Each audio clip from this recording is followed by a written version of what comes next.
दोस्तों, हेडफोन लगा लो, लाइट बंद कर दो। आज हम आपको सुनाने वाले हैं ऐसी असली कहानी जो आपके रोंगटे खड़े कर देगी। ये कहानी मुझे मेरे दोस्त ने भेजी है जिसका नाम है कबीर। आज की कहानी सिर्फ एक कहानी नहीं है, ये एक एक्सपीरियंस है और हो सकता है एंड तक आते आते आपको लगे कि कोई आपको देख रहा है। ये कहानी है कबीर और निशा की, एक न्यूली मैरिड कपल जो हिमाचल के एक रिमोट हिल स्टेशन ट्रिप पर गए थे। कबीर एक ट्रैवल व्लॉगर था, उससे अननोन और हिडन जगहों को एक्सप्लोर करना पसंद था, और निशा वो बस कबीर के साथ रहना चाहती थी, वो इसलिए उसके साथ गई थी। लेकिन उन्हें बिल्कुल अंदाजा नहीं था कि ये ट्रिप उनकी जिंदगी का सबसे बड़ा गलत फैसला बनने वाला है।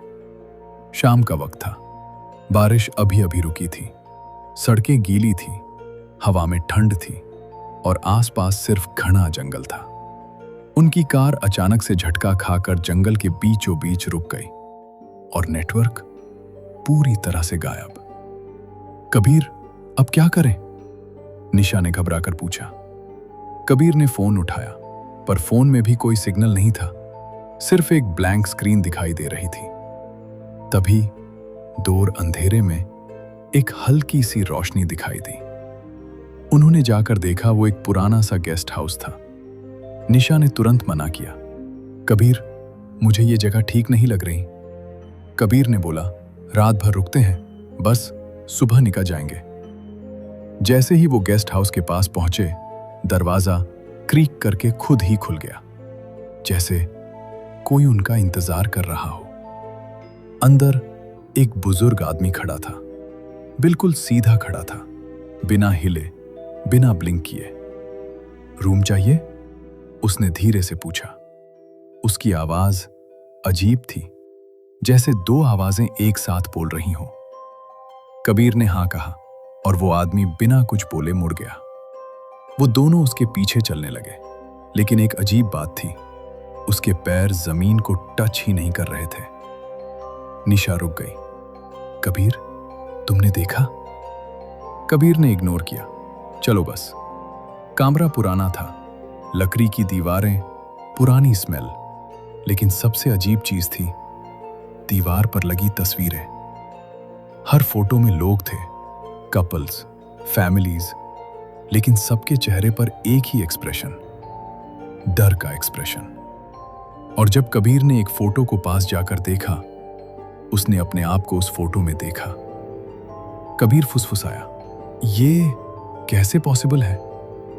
निशा ने तुरंत उसका हाथ पकड़ा और उससे बोली, कबीर, मुझे यहां बिल्कुल ठीक नहीं लग रहा। रात धीरे धीरे बढ़ रही थी। रात के 2 बजे थे। निशा की आंख अचानक खुल गई। उसने महसूस किया कोई उसके बेड के पास बैठा है और सांस लेने की आवाज आ रही है। वो धीरे से उठी और सामने देखा, वहां कोई नहीं था, लेकिन मिरर में उसके पीछे एक औरत खड़ी थी। सफेद कपड़े, लंबे बाल और चेहरा बिल्कुल अंधेरा। निशा चीखने वाली थी, तभी उस औरत ने कहा, श्श। निशा तुरंत पीछे मुड़ी। पीछे कोई नहीं था। वो डर के मारे कबीर को जगाती है। कबीर, कोई है यहां? कबीर बोला, तुमने सपना देखा होगा। Knock knock knock. दरवाजे पर कोई था। कबीर ने दरवाजा खोला। दरवाजे पे वही बुजुर्ग आदमी था। रात को बाहर मत निकालना, उसने धीरे से कहा, और फिर उसका चेहरा धीरे धीरे पिघलने लगा, जैसे मोम की तरह। कबीर ने तुरंत दरवाजा बंद कर दिया। अचानक कमरे की लाइट्स ब्लिंक करने लगी, टिक टिक टिक, और फिर बंद। पूरा अंधेरा, और उस अंधेरे में कई आवाजें। मत जाओ, यहीं रहो, हमें अकेला मत छोड़ो। निशा चिल्लाने लगी। तभी उसका हाथ किसी ने पकड़ लिया। वो हाथ ठंडा था, बिल्कुल ठंडा। कबीर! कबीर ने उसे जोर से खींच लिया। दोनों भागते हुए बाहर निकले। लेकिन बाहर गेस्ट हाउस गायब था। उन्होंने देखा चारों तरफ सिर्फ जंगल ही था, जैसे वो जगह कभी एग्जिस्ट ही नहीं करती थी। कुछ दिन बाद जब वो घर लौट आए, सब कुछ नॉर्मल लग रहा था, जब तक कबीर ने अपनी कैमरा गैलरी चेक नहीं की। हर फोटो में निशा के पीछे वही औरत थी। हर एक फोटो में। हमारी आखिरी फोटो निशा कैमरे की तरफ देख रही थी और उसकी आंखों में वो औरत मुस्कुरा रही थी। उस दिन के बाद निशा कभी वैसी नहीं रही। कहते हैं कुछ जगह सिर्फ यादें नहीं देती, वो अपने साथ किसी को भेज देती हैं, और अगर वो आपके साथ आ गया तो वो कभी नहीं जाता।